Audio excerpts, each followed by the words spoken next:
Hi everybody, my name is Greg Knight, and I have been a host of Popping Collars for over 10 years now.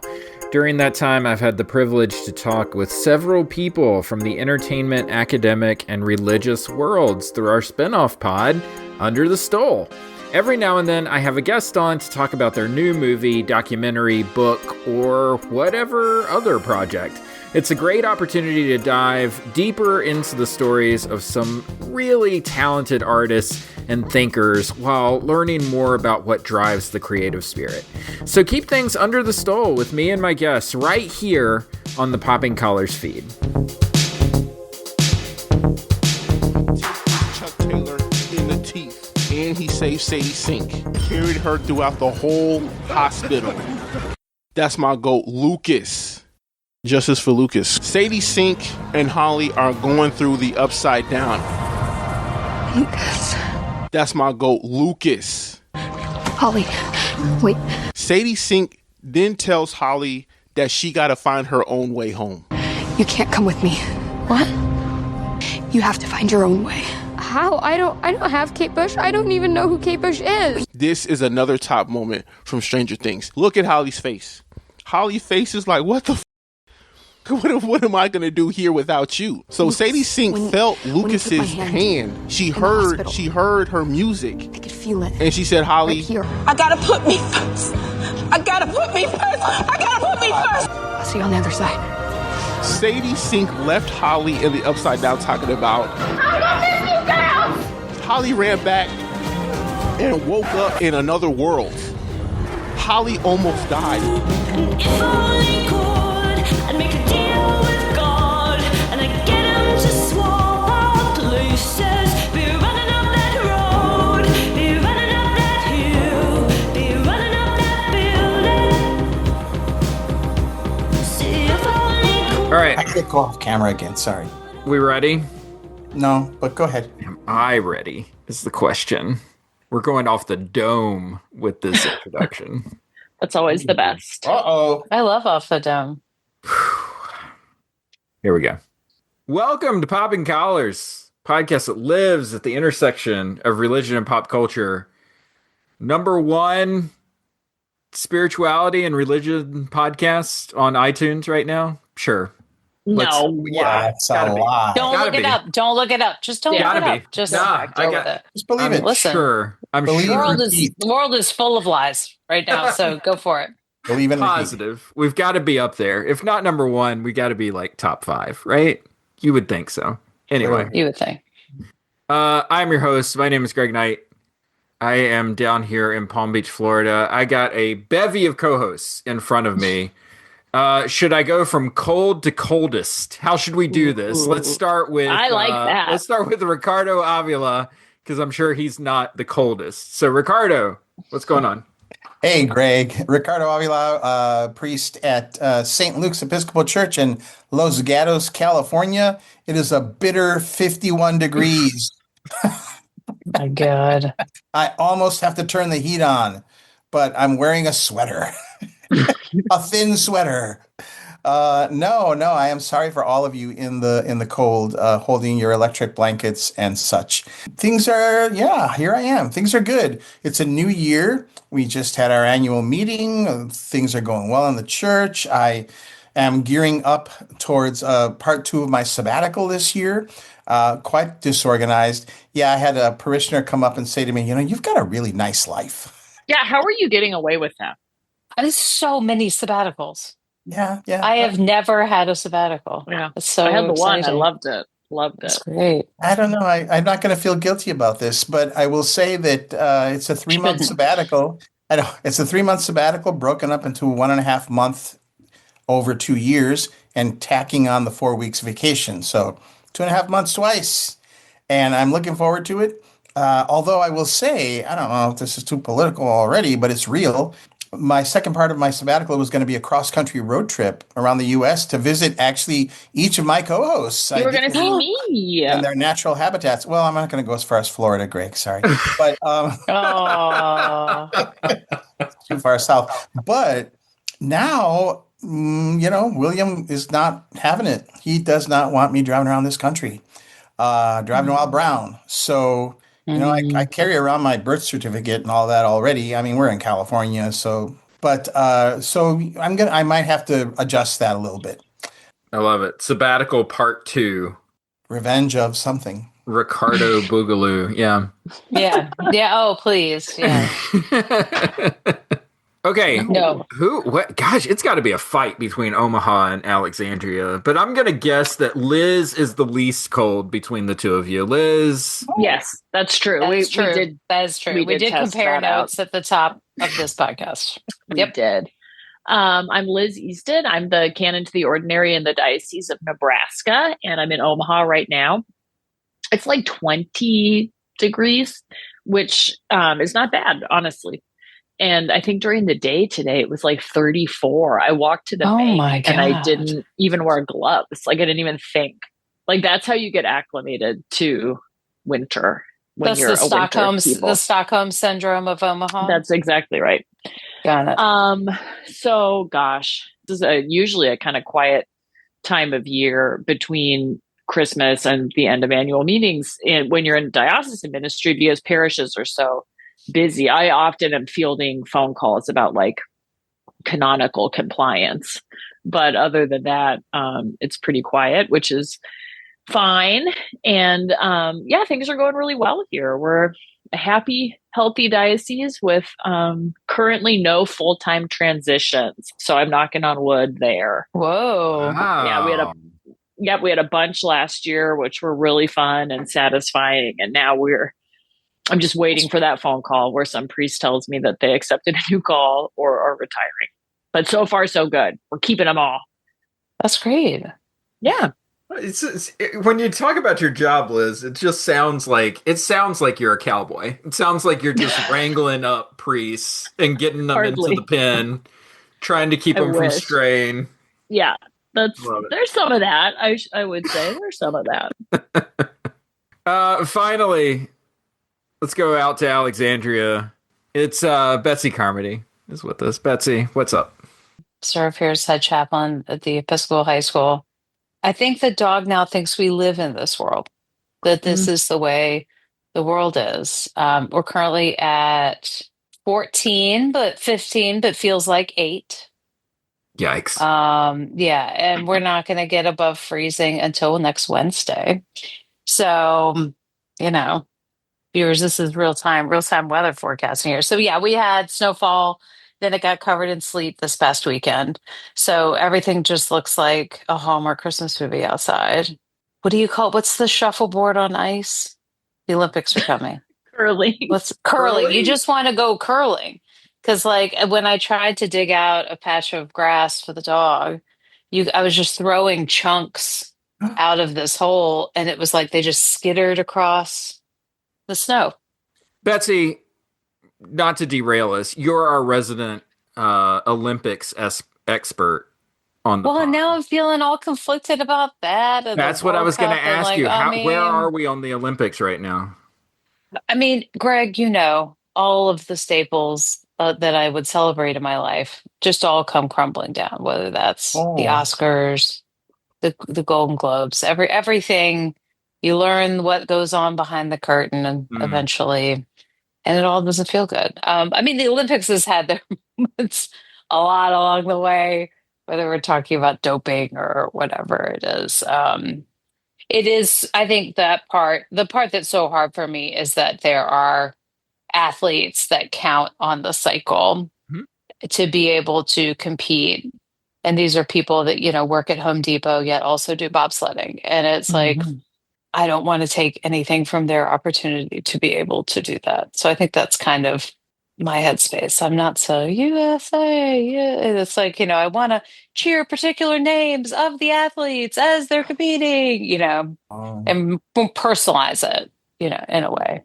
I feel So like I think Sarah that's kind of where I Lipinski am. and Johnny Weir always pull us back in somehow. They have that gift of like, hey, come on back. Nice, cozy little Olympics broadcast going on over here. That's right. That's why we should all just watch the Traders as well, because they both appear on there. They're together in the most recent season. Speaking of traders, we are traders Speaking of to it. you, dear listener. Dear listener. Guys, the reason that I'm hosting this is because for years and years and years, I was the host of our music videos episode that we would record at this time of year. Last year, we opted out of talking about music videos. We bucked the numbers, the metrics that said that the music video episode is by far our most popular episode. Most popular. We said, nay. We do not want a popular episode. we want to go the other way. Yeah, self-sabotage. We've been eschewing popularity for years. That's right. It's our brand. That's how you make a stand right there in the podcast. That's right. You go against the grain. So we are not doing music videos again this year, to your dismay and to our delight. Instead, last year we did pop biographies. We talked about a piece of pop culture that matched our ministerial lives, our professional lives, our vocational lives that we have been living. This year, we're going to do something a little bit different. Lent is right around the corner. It's coming up in just a few weeks after this episode releases. And so we thought, what is a piece of pop culture that could apply to our Lenten season this year? So you're thinking to yourself, that's a very vague topic. That could be anything. Yes, it could be anything. Anything. It's pretty much a staff pick this time around. But it'll all be Lenten related in some way. So it is popping Lent is what we're doing. I don't know. Is that enough of an intro? Should I go to the bag? Yeah, I mean, if you go to the bag, if you get more specific, I don't want you to take anybody's feet out from under them on their choice. So I say leave it there. Right. Yeah. Leave it there. It would be crazy, right? Like, you have to watch the same movie 40 days in a row or something. Nah. Okay, here we go. Liz Easton, you're kicking us off. You're kidding. Oh, man. It's my day. I just get to chill out after this. That's right. Look at you. Allow me to open my notes. Gosh. Wait, you have notes? I do have notes. Oh, darn it. I have a list. I won't call them notes. I'll say that I have a list. I love Lent because I love self-denial. So you guys know, in years past, I've done like big Lents where like no spending money. That was a good one recently. That was a good one. I gave up murder podcasts. That was rough. I did no TV for Lent a couple of years ago. So I try to do some big ones. I similarly will do some things in my spiritual life this year that require my attention. But I was thinking, like, what would a pop culture application of a Lenten discipline look like for me, or what could it look like for me? And I'm taking my direction from this political moment that we're in, and I thought there are 6 weeks in Lent. What if I watch 6 anti-fascist films in Lent?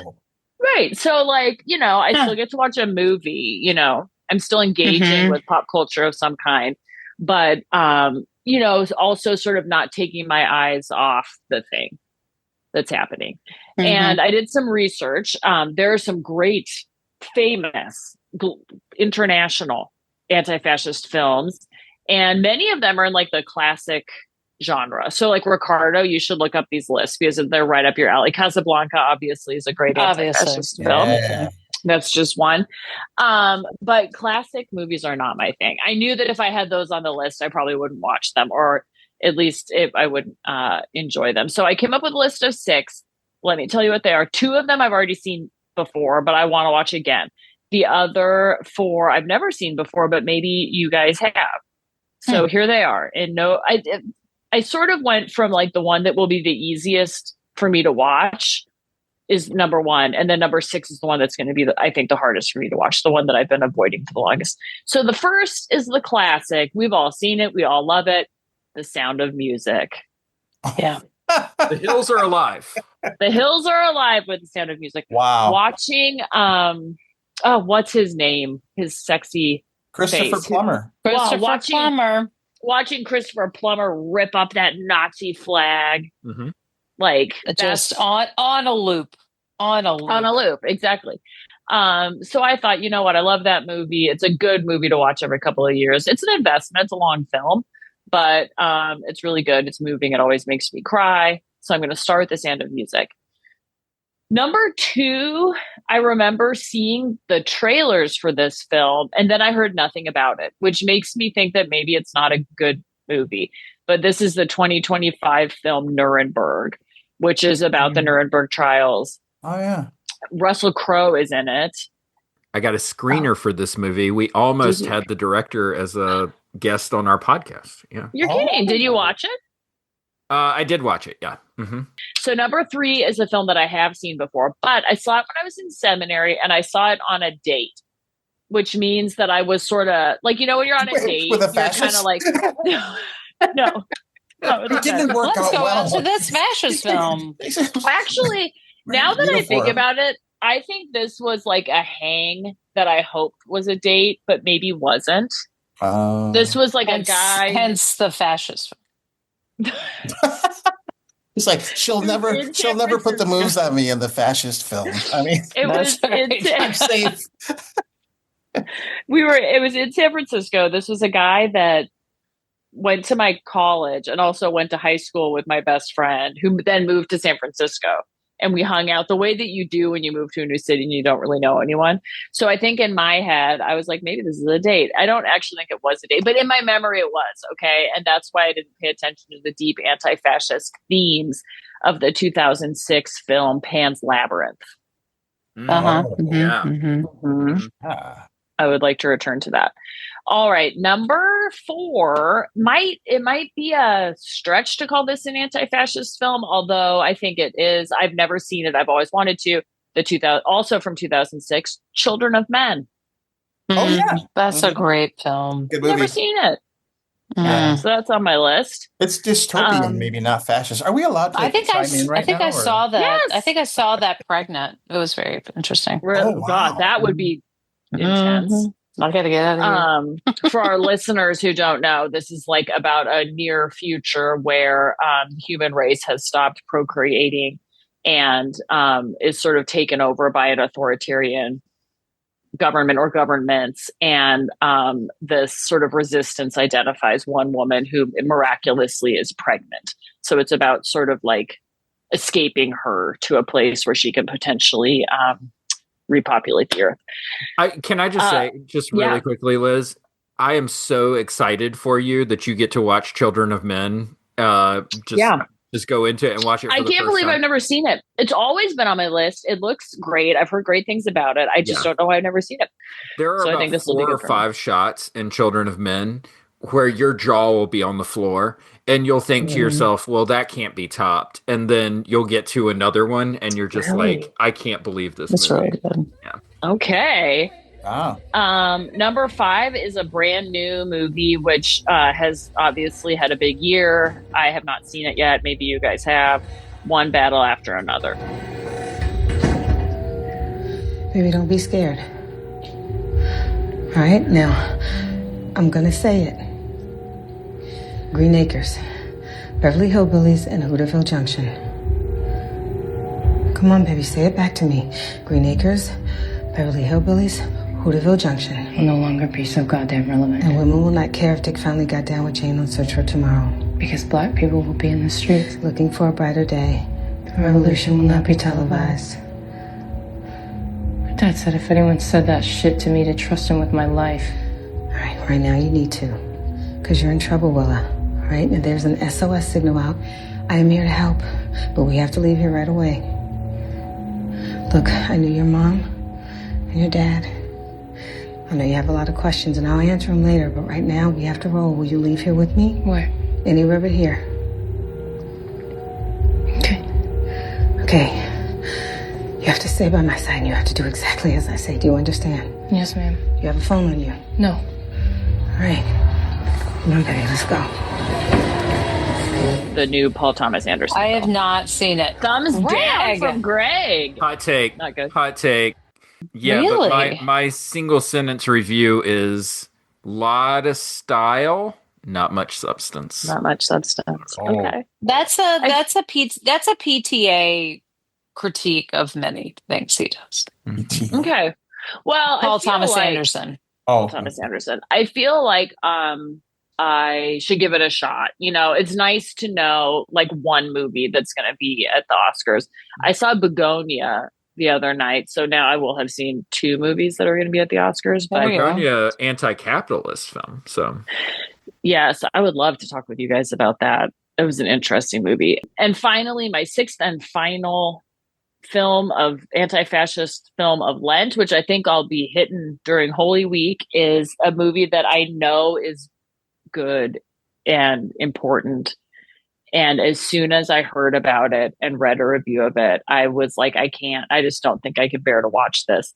And that's the 2023 film Zone of Interest by Jonathan Glazer. I want to see it, but I haven't seen it.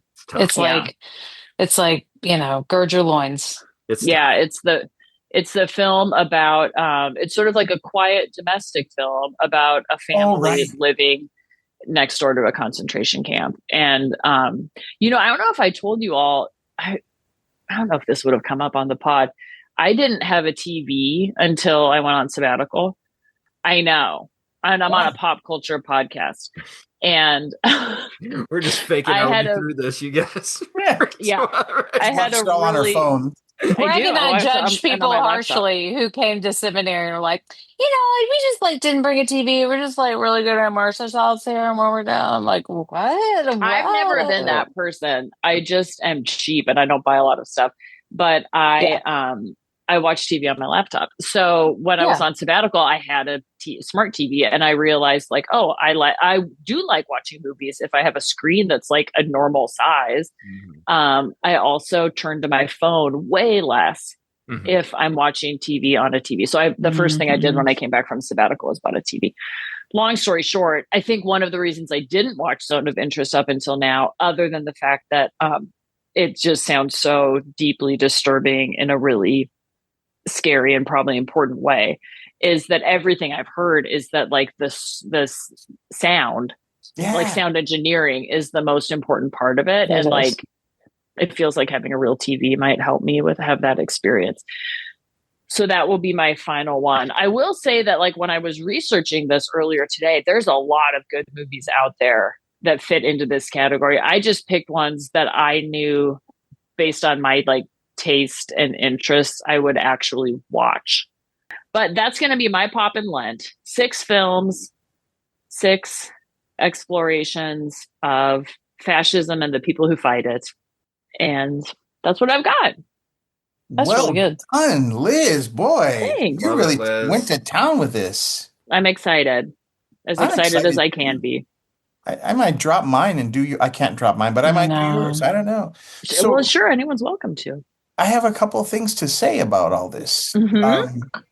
So first of all, Zone of Interest. I haven't seen it, but I've heard a lot about it. And that thing about the sound was the main thing from a friend of mine. He says, go and see it in a theater. Obviously, that's not going to happen, but I don't know if you have headphones or... Yeah.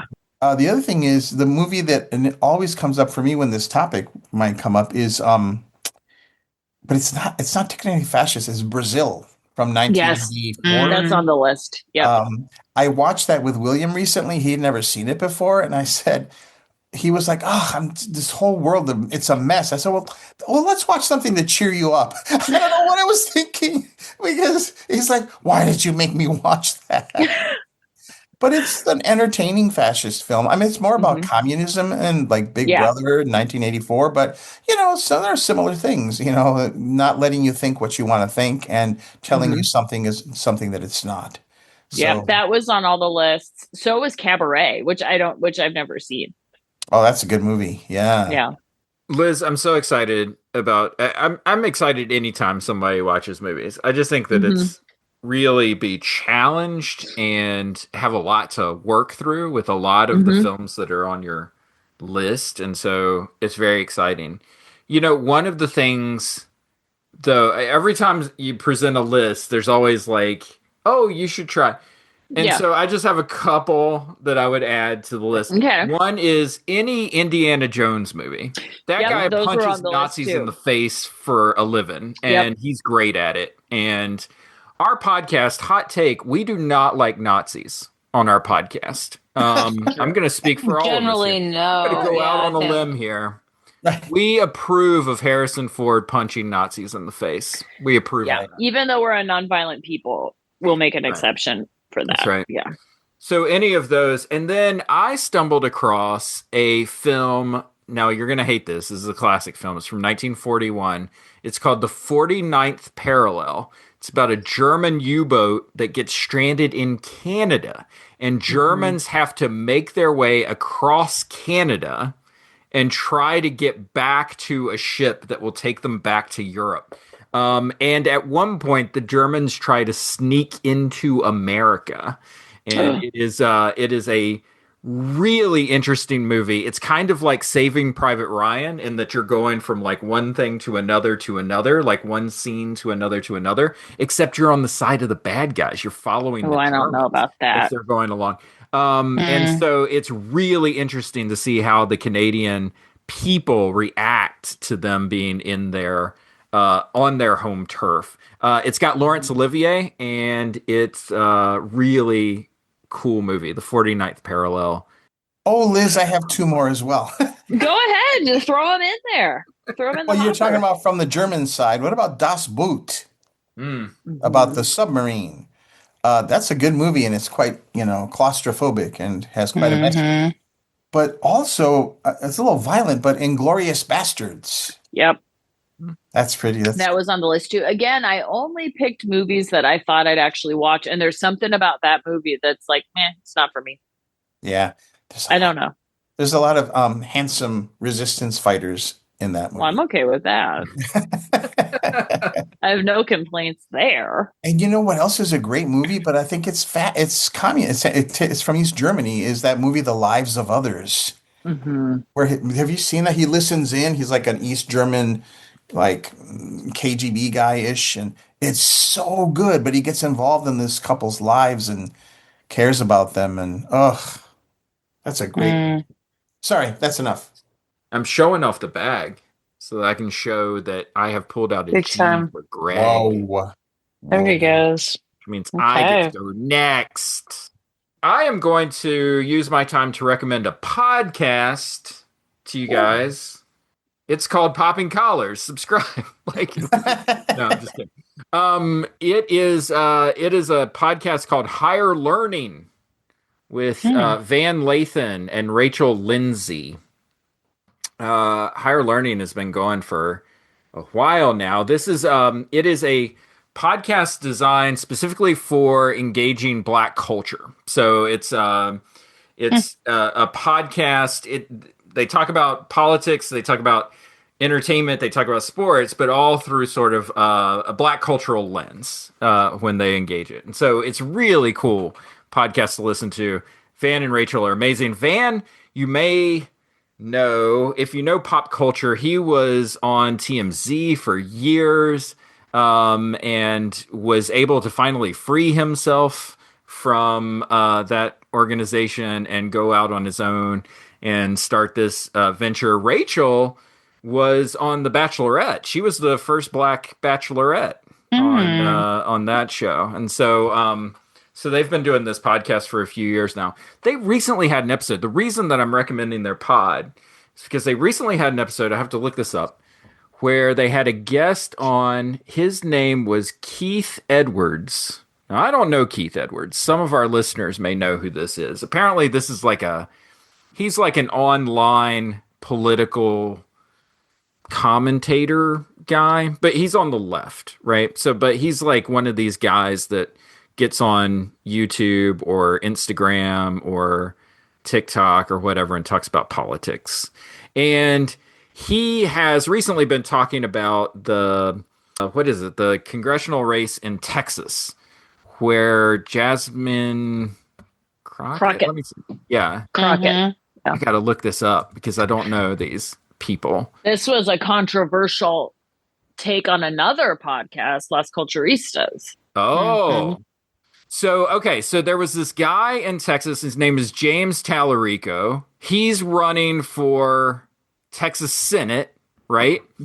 And he is running unopposed for a while, and then Jasmine Crockett enters the race.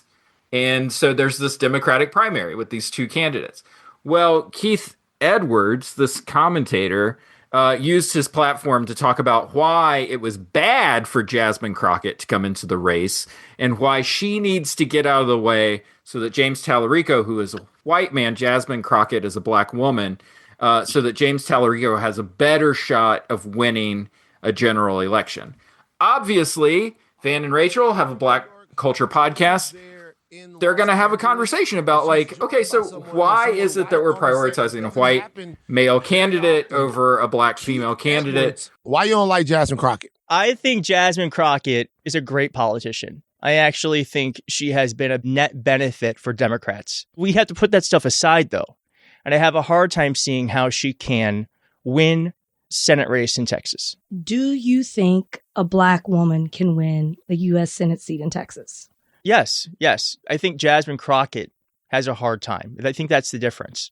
I actually think a black woman with the right politics and who is truly not polarizing, because I think that's part of Jasmine Crockett's brand, is that she's a polarizing figure. When you're going back and forth with people and there are black ladies and there is appearance of a power matrix there, do you get why we want you to be nice and civil and partly protective of black women? If I'm being honest, I feel like how I've acted with Jasmine Crockett is no different than I've acted with any other candidate or any other politician. When I trended on Threads first and I was being called a racist, it was the clip where she was saying, I don't need to win Trump voters. And literally all I said was, I think you do. And it was like, how dare you, blah, blah, blah, blah, blah. And I just don't, again, like, I can take it. I just don't think it's healthy. You should be able to be critical. We talked about that. I do think that we do ourselves a disservice when you cannot fully critique, even if we are being protective for whatever reason. But I do think that some of the sensitivity comes in. For example, when I say, do you think a black woman can run? And you're like, yes. And then you're like, but Jasmine Crockett is polarizing. She is polarizing. She is. It's like, it would be like saying Marjorie Taylor Greene isn't, like, she's a polar. They're both polarizing, right? Yeah. But Marjorie Taylor Greene is a conspiracy theorist. I mean, she's put out lies, misinformation, disinformation, where Jasmine Crockett, let's be honest, she's polarizing because she, as a black woman, holds her ground, and that intimidates a lot of people. It's not because she's controversial. It's because she is who she is as a black woman, and that makes a lot of people that makes sense to me. That makes sense to me. And yes. That is not, that same stereotype is not put on white people. I guess I hadn't fully thought about that. And it's a great conversation. I don't want to get into the politics of it because I don't know. I don't live in Texas, so I don't know these individuals. But what Keith Edwards said on this podcast, really, it sort of boop, boop, boop, like the alarm bells started going off in my head. Because he said, I have to use outrageous rhetoric online in order to get attention. So I have to say things like, Jasmine Crockett is like the Marjorie Taylor Greene of the Democratic Party, so that people will pay attention to me, so that then I can go on and give like more of my message. And I thought to myself, what a total indictment of the culture that we're currently living in. Where in order to even make a blip on the radar so that people will pay attention to you, you have to say the most outrageous or potentially awful possible thing that you can think of. I just think that it is so clear to me that the social media, the hot take version of social media that we've had for about a dozen years now, has absolutely warped and ruined the human brain to the point that we can no longer engage in conversation with each other. And so, if you can free yourself from your devices, you will be a much healthier, happier person. I really do believe that. I really do believe that we have somehow damaged ourselves through the addiction that we have to this thing sitting in our pockets. And so, you know, Lent is a time where we can try things on for a small amount of period. And I really wonder if we took an electronic break or an internet break or maybe even a socials break for Lent, if that would maybe start to correct some of the things that we think are so vitally important in the moment, but actually maybe taking us down a ruinous path. Higher learning, love the pod, totally check out the pod, but definitely check out this episode because it gets into a lot of the things that I've been feeling like I've been reacting to with online culture, which is loudest megaphone, craziest statement gets the attention, and everyone else has to sort of rush to react to it. I love it. And I'm with you, Greg. Like I have such troubling thoughts about the internet and specifically about algorithms now and data surveillance.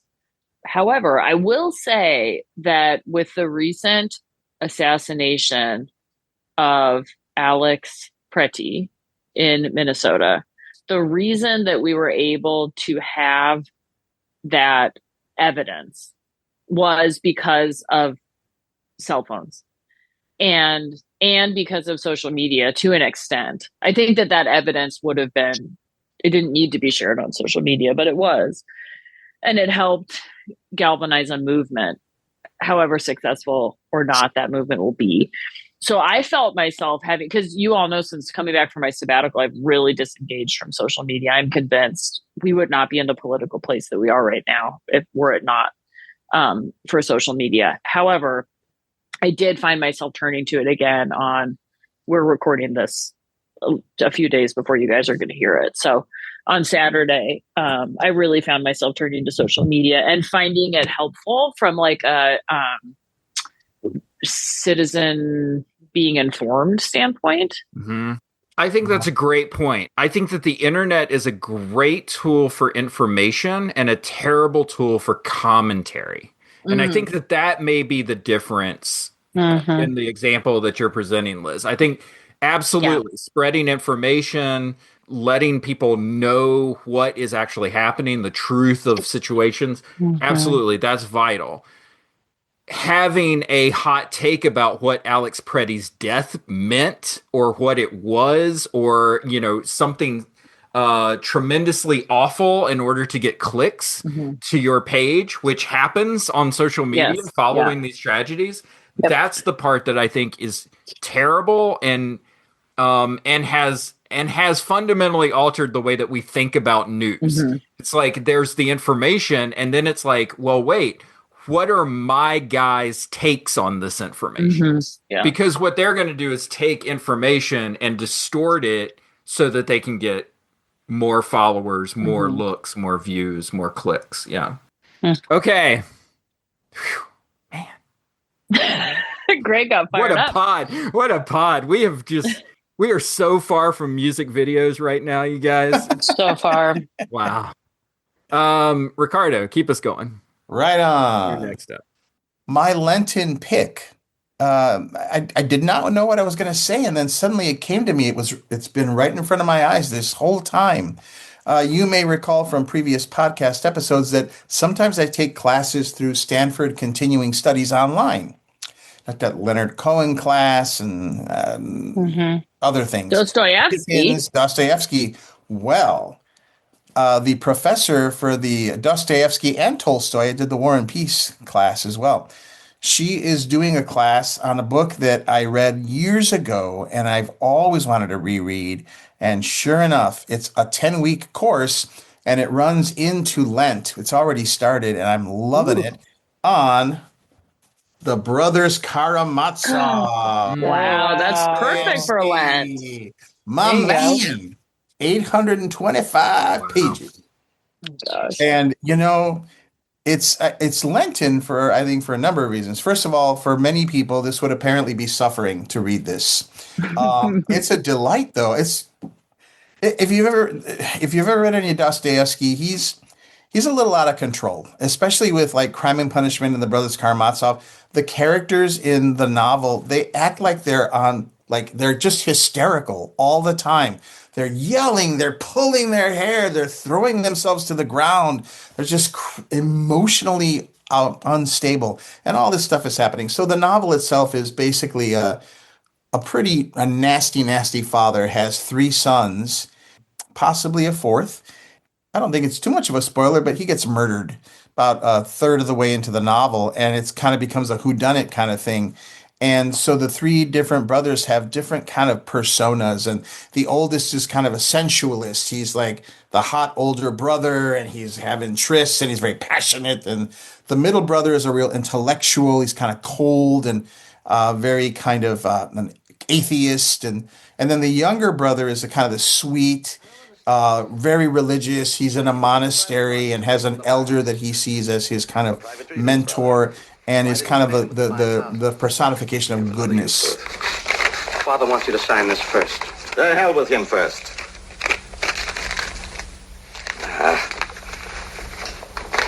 You'd only hold you responsible for it. How can you hate your own father? There are fathers and there are animals who only sire you. He was never a real father to me, nor to you, nor to Ivan. What do you expect me to do? Love him? Dmitri, we all need love.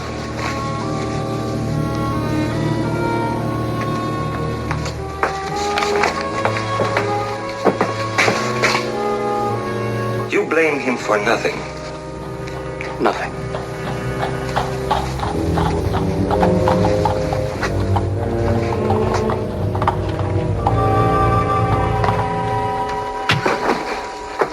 Alexei, I see in myself the same depravity and sin as there is in our father. I'm a Karamazov. But then you are too. Only you're a saint.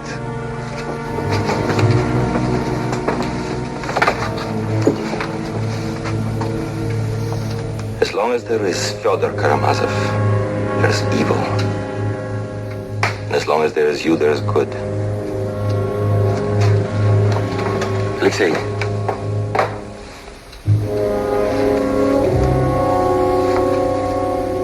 Pray for me, brother. And so how they interact with each other, how they deal with their father and the murder, and basically faith and religion and eternity in God are the themes of the novel. And so it's very Lenten because there's a lot of suffering, a lot of bleak stuff, and lots of questions about, does God really exist? And if God does exist, why would God let cruel things happen to people? And, those kind of questions, but kind of played out over the characters' lives, but also in this famous passage that I haven't read yet. It's for next week, The Grand Inquisitor. If you've heard of, The Grand Inquisitor is just a famous, almost standalone chapter where the intellectual middle brother, Ivan, is telling a story to Alyosha, the spiritual young one. He says, this is a fable. Christ comes back to earth during the time of the Inquisition. I'm remembering this, and I just sort of did a little recap, but I haven't quite reread it yet. So Christ comes back to earth in Seville during the Inquisition, and they arrest him and say, you can't be here. Basically, the church has found that security is more important than free will. And so they've given rules and strictures to your followers, Jesus, and you can't come back and mess that up with your love and miracles and free choice of how you're going to behave in the world. And so they have this argument back and forth. And, it's just one chapter, but it's a really amazing chapter. And what Ivan is arguing is the church chose the way of Satan, and they were right. Stability, security, and power are what are more important than love, compassion, and free will. And so he basically banishes Christ. That I think he's going to have him killed, but then Christ comes and kisses him. And then he's like, okay, get out of here. Don't ever come back again. And it's a critique that Ivan, the middle brother, is giving about the church, and that this is what the church has become, not a follower of Jesus. So in a way, one could argue he's right about that. But also he just doesn't think Jesus was very effective in certain ways. And the thing is, Dostoevsky wrote this so powerfully well that most critics think that, even he himself, he said, Oops, that was really good. How am I going to refute that now? And he spends the next portion of the book, I seem to recall from reading it before, focusing on this elder Zosima, this kind of saintly monk who's dying, and talks about his life story and how he became a Christian and a good, loving, saintly figure to try to counteract that. So there's a ton of religion. And in that Grand Inquisitor, one of the first things Ivan talks about, he tells stories that Dostoevsky actually found in newspapers of all these brutal acts against children. Like these were posted in the news, like beatings and torture and other things we won't go into, but Dostoevsky does. And just to say, what kind of God would allow this to happen? Is free will really worth it for this, you know? And so I am coincidentally taking this course in Lent, but it brings up those questions of what is salvation and what is it that the church really gives us? Is it security and stability? Is it really a path to following Christ more fully? And how does it come into conflict with what Jesus taught? Among other things. And it's a murder mystery, and there are histrionics. So I'm so excited because I don't think I'll ever get to read this again in my life. But William and I are both taking the class. It's a 10-week course on the Brothers Karamazov. That is my pop in Lent. It was popular. It was pop culture in 1881. So I'm going to count that. And I tell you, folks, listeners, if this sort of thing feels daunting to you, give yourself a break. You'd be surprised. It's really pretty easy to get into. I think the hardest thing is to kind of stomach all the histrionics. And the last thing I'll say is if you do read it, listener, if you take this on, we recommend the translation by Richard Peviar and Larissa Volokonsky. They're a married couple, and it's a great translation.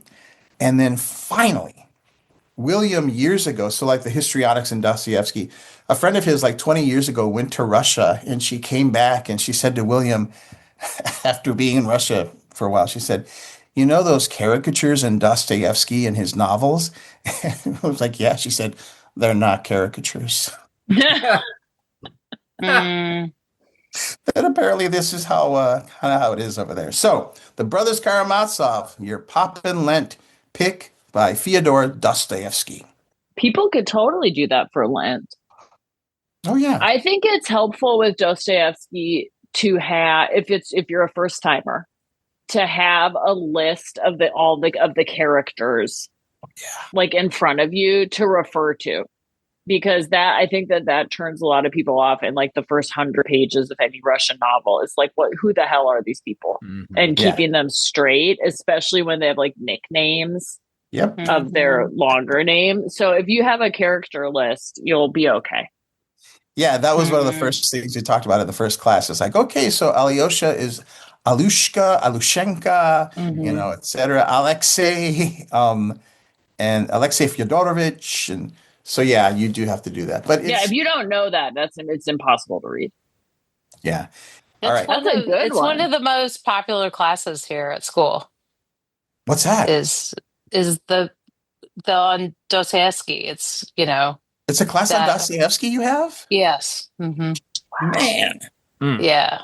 Yeah. Hugh teaches that the kids are in the spring talking about Russian novels as they're going about things. He does a great job. He also teaches the Gothic literature class, which is also very good. I read Crime and Punishment in high school, and it was one of my favorite books. I think that when they're taught well, like they can be intimidating books to pick up. Yeah. So it helps to have a class. Yeah. Yeah, for sure.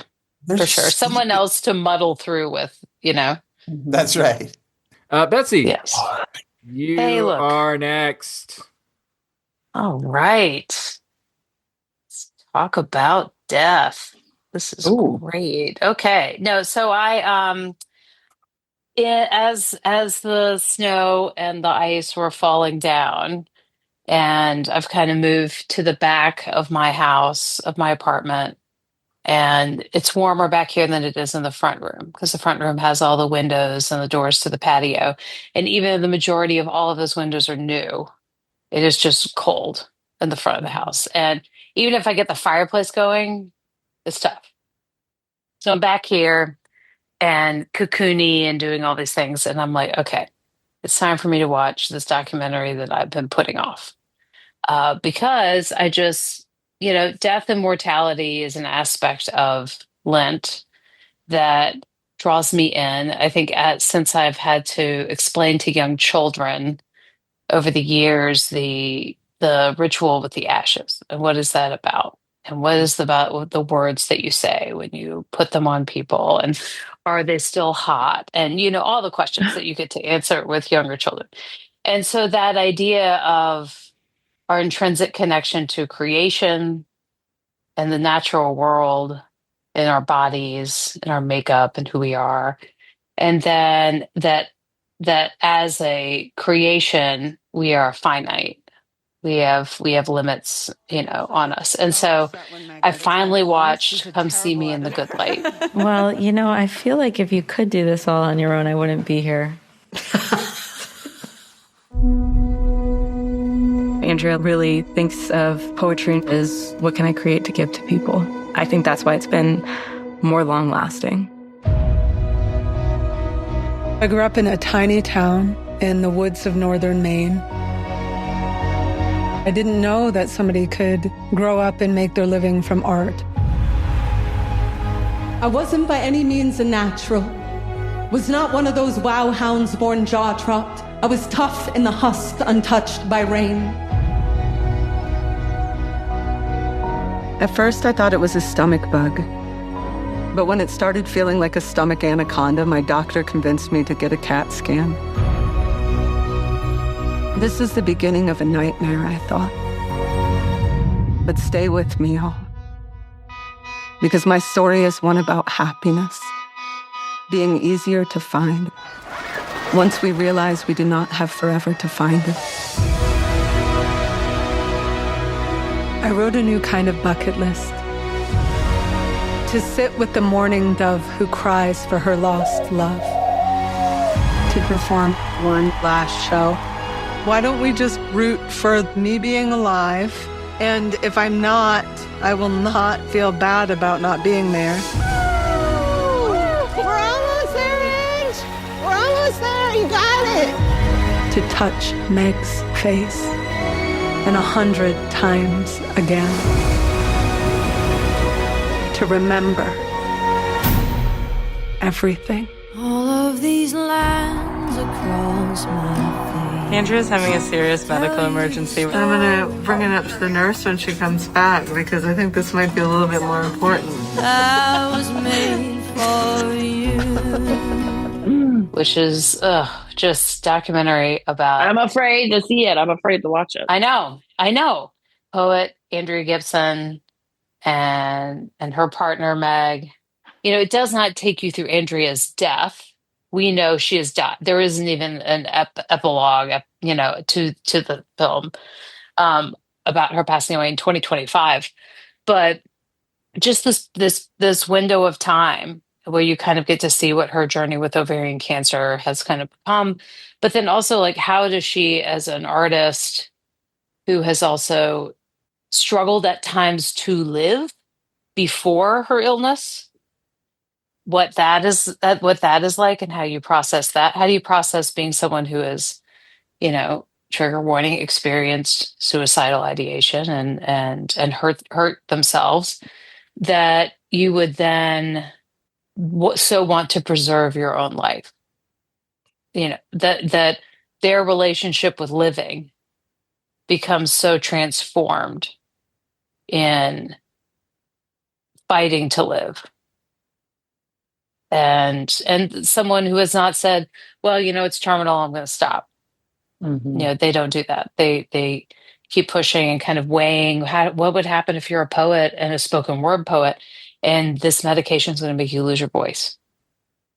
How do you measure those degrees? And just Andrea's journey but how do you live and be a poet nowadays? How's that work? You wonder about that as you write. I think about the poetry I wrote in high school and, reading like the literary magazine Here Now, and just kind of all of those emotions just out there. And that they were so nervous to be in front of people and to speak and to be seen, to then have that transform their whole person. And they get to do their last show in the doc, which is what a gift to perform and to know that it's probably the last time you're doing that.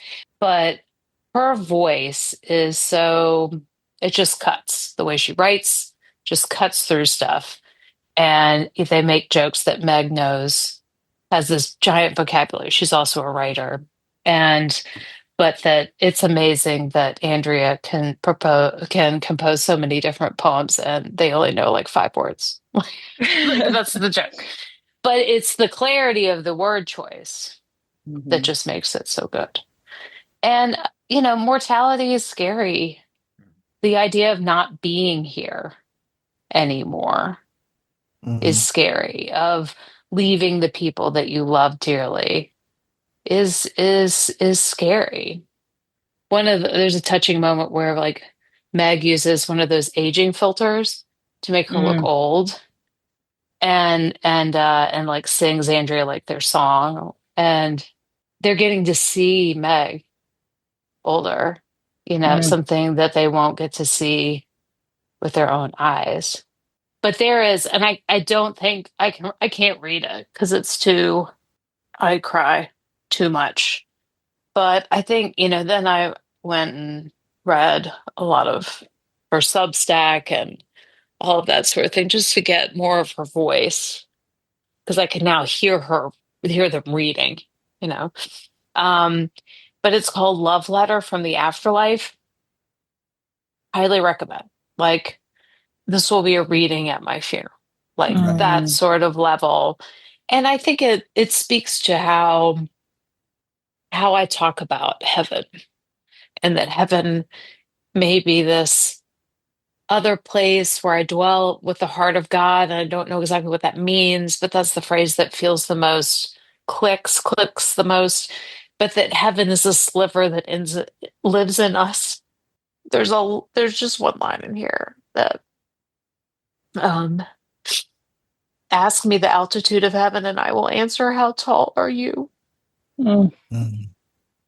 So, I'm not saying I sit around all of Lent because I don't, but it is this aspect of connection to creation and to our own impermanence that I think is a helpful reminder, and it's healthy to then live it in a more real way, awake and not asleep.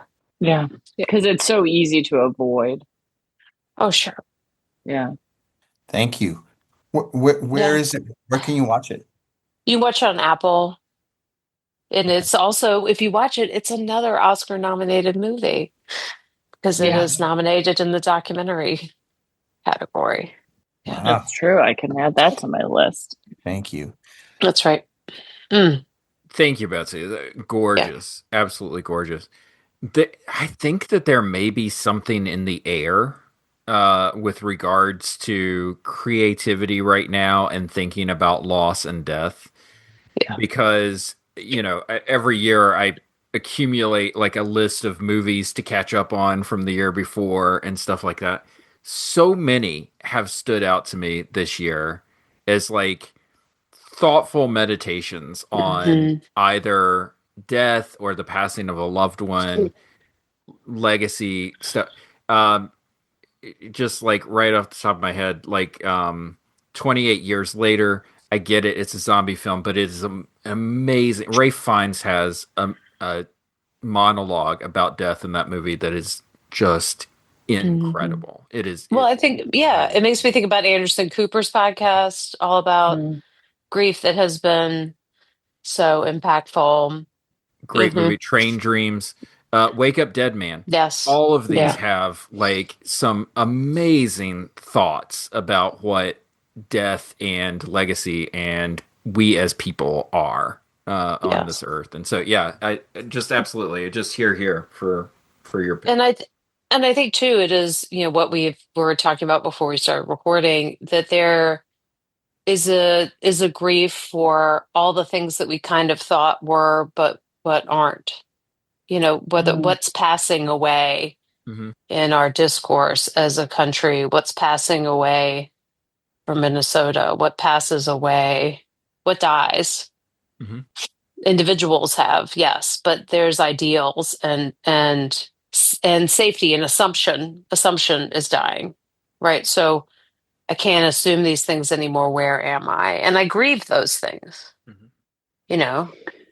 And I it had feels this- petty on some level, when it's like, oh, I wish I was still like live tweeting the Oscars red carpet, but I don't do that anymore. It's like that time of being simple and naive and not knowing. So I went to this memorial service on Monday. It was for a guy, I didn't know him well. In our diocese, he was a priest, the Reverend Michael Dresbach. And John Cater preached, actually. Love John Cater. Yeah. Wow. Yeah. And it turned out that, so John preached at his memorial service, and he had preached at his ordination in 2000. So there's this kind of poignancy. And he read something that he had read at his ordination when he was giving him the charge at the end of the sermon, to go out and do the thing you're called to do.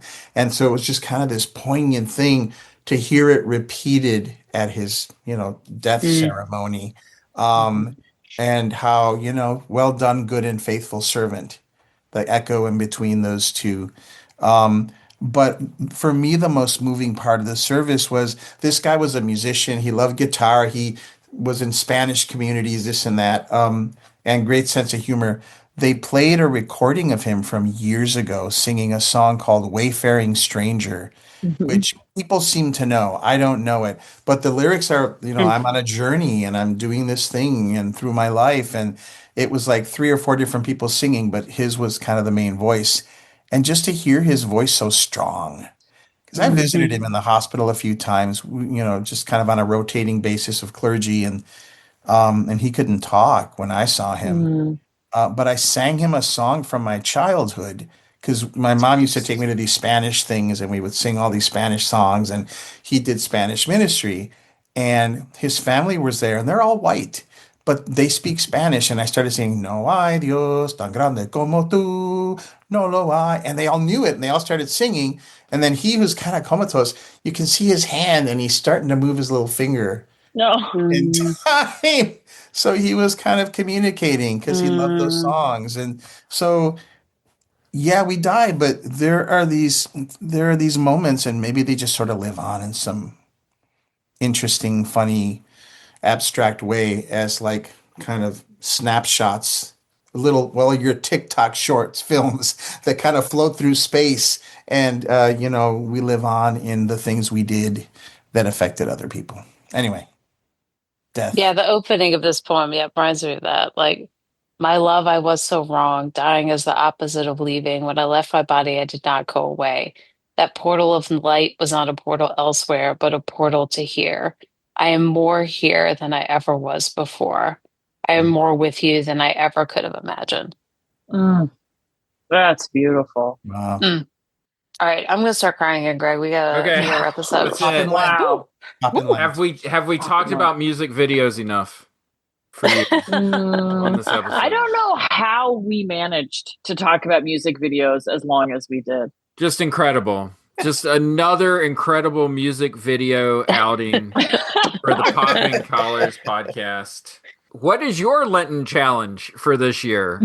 Let us know at poppingcollarspodcast@gmail.com. You can find us on the web, poppingcollarspodcast.com. You can find us, I don't know, wherever you can find us. Just Google it. Throw it in the Google machine. See what comes up. We've got YouTube videos. We got a lot more YouTube videos these days. Oh. Yeah. There's something else. Merch. We have merch. I want merch. Go to our website. Click on merch. Support Our Pod at the top of the page, and you can find Popping Collars merch. And I think that's it, right? We're out. So thank you, Ricardo. Thank you, Liz. Thank you, Betsy, for a great conversation. We will see you next time. And Keep those collars popped. Yeah, right.